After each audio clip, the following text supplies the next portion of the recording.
Welcome back to another episode of TapRooT TV. I'm Alex Paradise. With me today is Mark Paradise, and we're going to be talking about TapRooT Books, the new book set, and kind of give an overview and a history of the TapRooT books. History of the books. This is exciting stuff. So, we just came out with the 10-book set, but we wanted to go through and kind of see the evolution of the TapRooT books. Can you give me a little bit of a history? Where was the start? What did it look like? I will give you more than a history. We started out, the first book we wrote, there wasn't a TapRooT system yet. It was just the dictionary. And it looked something like, pull this out of here. It looked something like this. In fact, this is already revision 4. In 1988, it didn't have a revision at all. It was just the first one we wrote. And have you ever gone back and looked at something you wrote like 30 years ago? No. And go, oh my goodness. Well, it'd be there. You would never would have, would you? Because you're only 30 years old, so you don't have that experience. But you go back and look at it and you find a misspelling in there or something, and you go, oh, I can't believe I did this. But we didn't even have anybody to proofread for us back in those days. So that was the first one. And then we put everything together into a system, and we did this. Let's see if I can get this. That was bad. Take that sound out of there. We did this. Look at it. I always love it when the producer and the cameraman are shaking their head at me. We did this, which is the TapRooT. Notice it's not the TapRooT book, it's a TapRooT manual. And so we thought what we'd do over the years is this would be revised, and we could revise little sections in here, and you could clip them out and put new sections in. But instead, we just rewrote the whole binder every time we did it. So let's see, 1990 we started working on this. It came out in 91, then 92 was another one, 96 was another one, and 96 was the last of the TapRooT manuals. And they lasted until year 2000. And so in year 2000, we did the Green Book. And it became the first hardback book. And we tried to put everything we knew in one place. And it was big, and it was nice and thick, and it was heavy. And we thought that was good.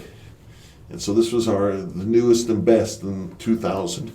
But then we decided we needed to revise that. And by the way, every time you write one of these, it takes a year to 2 years out of your life. So it's like, okay, each one of those was a year to 2 years. Each one of these was a year to 2 years.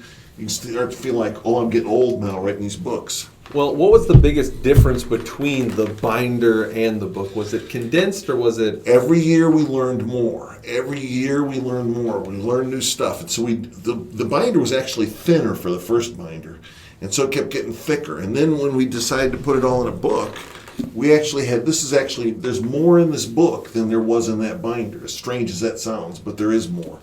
And when we wrote this book, this is the 2006 book, you can see it's slightly thicker. So we kept learning more. We learned more from research we did, and we learned more from our clients and teaching it to people in classes. We learned from teaching it. And we'd get good ideas from users, best practices at the summit. And people would give us great ideas, and we'd say, oh, I need to add that to the book. So you'd collect these ideas, and then you'd rewrite the book and put all this new stuff in it. Sometimes you'd take old stuff out. Mainly you just added new stuff in. And we got better and better and better. So 2006 was the black book, that one I showed you. And we went all the way till 2014, so what do we got, 8 years. We'd collect this stuff, and we decided the book would be too thick and too big, and nobody would ever read it. It's sort of like War and Peace. It gets so thick that it gets so intimidating that nobody will read it. And besides that, we had this idea that we really needed to simplify our 2-day course. We needed to make our 2-day course so people would use it to investigate low to moderate risk incidents, and it would be simple for them to use. So we decided we'd write a small book that would be simple to use, simple to read. People would actually, if it's like 100 pages long, somebody might actually read it. And we'd put it in this 2-day course, which would then be simplified to make the simple TapRooT system for people doing low to moderate risk incidents. So pull out book 3 over there, Alex. Yeah. So you decided around that time then to go from the original idea with the binder where you've got these small sections that you can edit and work on and revise. Then you went big, put it all in one big book, and now you've kind of gone back to it. Well, and we decided to write 9 books to start with. Yeah. And in the middle of 9 books, we came up with a 10th. So it became a 10-book set rather than a 9-book set. So the first one we wrote, though, wasn't book 1. Wasn't book 1. It was book 3. Book 3 is the using the essential TapRooT techniques to investigate low to medium risk incidents. And so that's the one we figured we had to get out because we saw so many people that were doing a bad job on their simple investigations, and because they were doing 5 whys, or they were just guessing at causes, or because they thought, well, this is too simple for me to do a real root cause analysis on. Let's just guess a cause. And so I'd already made fun of them with spin a cause enough, and they still didn't change. So I thought, I've got to make TapRooT simple enough. They go, you know what? I could use TapRooT for that. And so that's why we came out with this little skinny book, book 3. And the idea was that this, and pull these over here, the dictionary tree and corrective action helper, that becomes your essential knowledge that you really need to do an investigation, and we teach that in the 2-day course. So after you did book 3, then you went back to book 1? Nope. No, what'd you do next? I'm sorry, we'd already gotten out of order, so we must stay out of order. We did book 4. And book 4 is one of the thick books. It's not as big as the old black book, but it's pretty thick, and it's the major investigations, using TapRooT root cause analysis for major investigations. And the idea behind that is that this is like the complete compendium of things to do a big investigation. So that's where all our knowledge went for that. And so now we had and with a 5-day course, you got, where'd book 3 go? Pull book 3 out. Oh, actually, hold that whole setup. You got book 3, book 4, and all this with the 5-day course. So that the 5-day course was our all-encompassing course that included simple investigations and complex investigations. So what's the primary difference between the low medium risk book and the major investigation book? What all is covered additional in that? Okay, book? So I've got a whole blog post about that, but it's basically we have a 5-step process for the simple investigations, a 7-step process for the major investigations. We have just the essential tools, which are really snapcharting the tree, and maybe, if you think about it, safeguards analysis and the corrective action helper. But for the major investigations, you've also got all your optional techniques, Aquafactor. We include in there stuff for doing interviews and collecting informations. We have CHAP, Critical Human Action Profile. We have change analysis. So all the optional techniques are there. And of course, in a 5-day course, we also teach more about human performance and in-depth on the tree. Yeah, very, very in-depth on the backside of the tree, which is all about human performance. Yeah, so you get all that, the background to the back of the tree. Yeah, so the 2-day course is really just cut to the chase. Here we go. This is how you do a simple investigation. The 5-day course is more of an all-encompassing course. So we made the book for the 2-day course. We have the book for the 5-day course, which is that's sort of our bread and butter. What we do is teach those courses. Yeah. And then from there, what happened? Then let's see, book 6, the audit book was next. So Dave was working on this book, and he said, I want to get this done. And so he's got book 6 ready, and I worked on that, and Linda worked on that with him. And so we got book 6, which is also a skinny book. It's using it proactively for audits. And that was the next book that came out. By then, I had really started on, boy, we're getting these messed up, aren't we? Yeah. Book 1. So I'd gotten on book 1, and book 1 is a management book. It's called TapRooT Root Cause Analysis Leadership Lessons, and it's really one for people who are for your managers and for people in charge of program. It's really the TapRooT philosophy and how you fit root cause analysis into an improvement program to make your facility better. Now this book includes what was probably my favorite chapter, which was chapter 1 out of this book. Yes, it did. So the green book we lost that chapter in this book, and I decided we needed that chapter back, so it got added in. You were part of the reason why. You said, I want that chapter back. Yeah, so that chapter covered I call it the story of the 3 managers. And it became really the basis of this book. And it really, I felt it was extremely important just because it covered the difference between blame culture, reactive firefighting culture, and a proactive systemic culture. Yes. And I thought that was probably one of the most profound stories. And you told me you were sad that it wasn't in this book. It broke my heart. So we wrote book 1. So then after we got done with that, now that your heart's prepared. It's prepared, I'm feeling good. Okay, then we wrote book 2. And book 2 was actually in this book, but I wanted to make it better than what was in that book. And book 2 is how do you implement TapRooT, and how do you make it better. And so we've got a checklist in here that you can go through your implementation if you've already implemented or if you're getting ready to implement, and say, have you done everything you need to do, and where do you need to improve? And that's what this book is about. This is about implementing TapRooT. Let's see, now where were we? So, about that time, Barb was working on this book, book 7, and I was working on it too. And so Barb, this is the evidence collection and interviewing techniques to sharpen investigation skills book, and this was Barb's first book she wrote, and it was like, oh, this is much harder than I thought. So you see a book this size and you think, oh, that doesn't take any time at all. It takes like a year to write this. And Barb was like, that was so hard.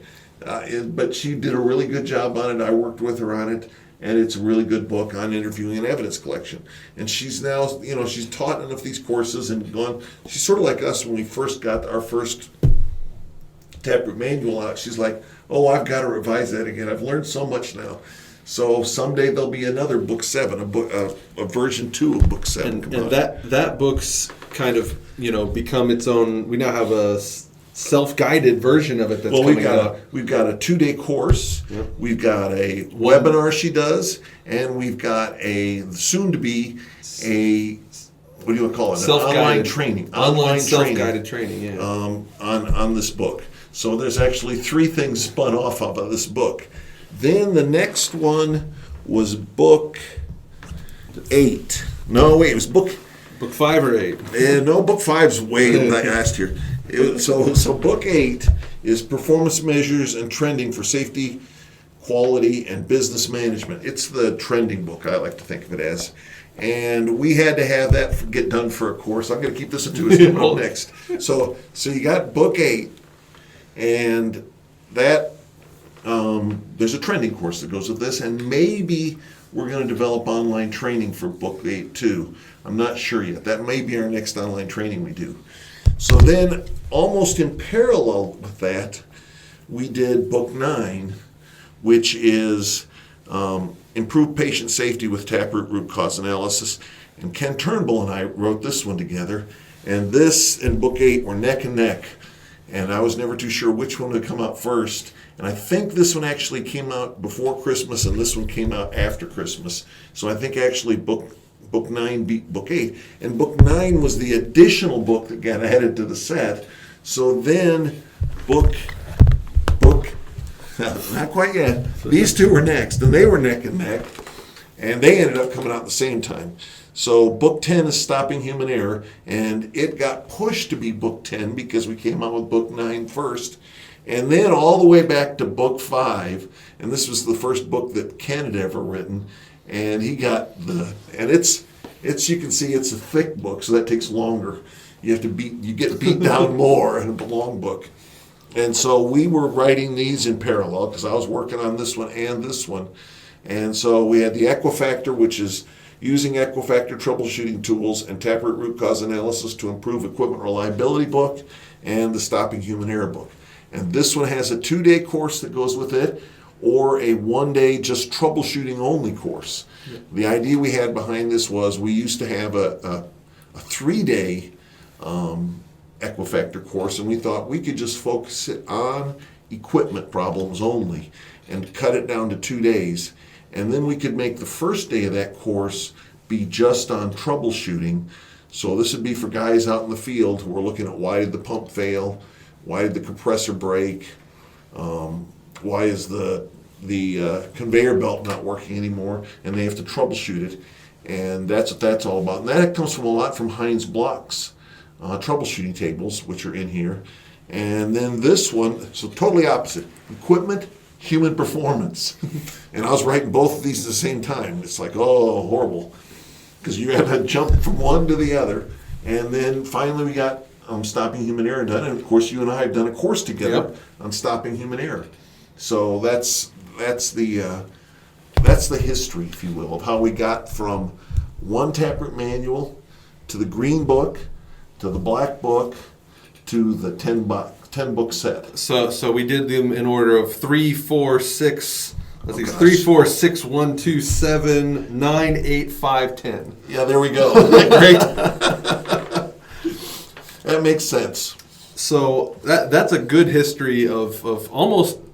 It's almost a history of TapRooT. Almost a history of TapRooT. Certainly a history of TapRooT development and A history of TapRooT documentation. documentation. Certainly. Because we even threw in the original, well, we didn't call them dictionaries. It was called a root cause tree user's manual back in the day, the first thing we wrote. So if you look at them all together, you get a pretty big set. These are all out of order. I was going to say, you didn't get them back in These order. are these are in It's print order. It's a nice big box of stuff when you get it. Yeah. So we And this too comes with it. and So the you get tree that dictionary. and this all in one shipment. You get everything you need to be Well, a you TapRooT can buy them. expert. They probably don't know you can buy all 10 of those. Well, we just came out. You with can it. buy them separately if you want, but if you buy them all together, you save about a little over 30%, and it's $6.95 to buy the whole big stack of books. Yeah. So it's the complete set together. And that's about 5 years of my life, 6 years of my life right there. So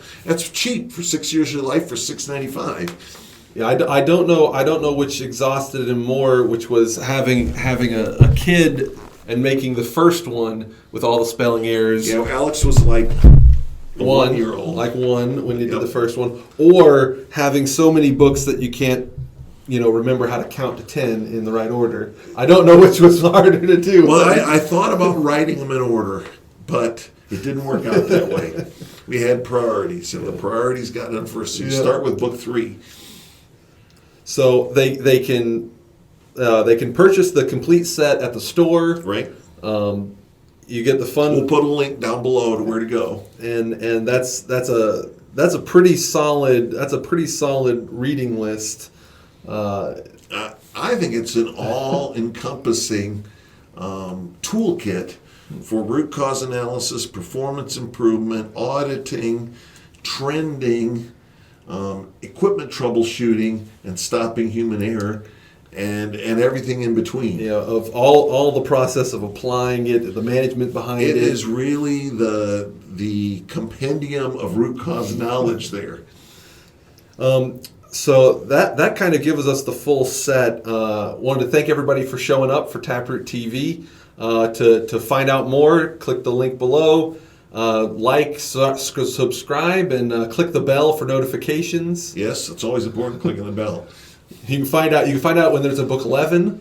I don't want to say that. I'll give him, No, there's no book 11. There's no book 11. We'll just add it to one of these 10 and we'll make a new version. There's no book 11. I need like 6 to 10 years off now before I write any more books. All right, thank you guys. Have a good day. All right, bye.